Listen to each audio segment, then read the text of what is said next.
Hey guys, this is Alisha. Welcome back to my channel. And in today's video, I'm not going to do any styling on myself, but this time I'm going to style my not so beautiful balcony, and in a way I'm going to create a cozy corner for myself to rest and chill during this lockdown, as we all are not allowed to go outside, but chilling in balcony can give you a nearly similar feeling. So for decoration, I'll be using some very basic decorative pieces and stuffs which you all must have seen in my studio room. So yeah, without wasting further time, let's get started.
Turned out good. I can literally chill here. I can have some tea, or even I can play Luna with my mom, or even I can study too. Yes, I do that kabhi.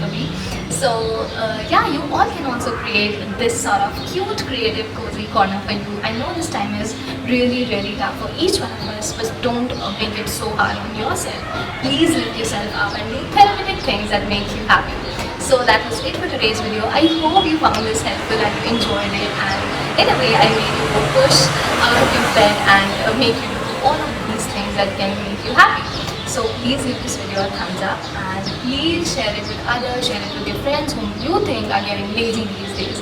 Please subscribe to this channel. I tell you guys, bye bye.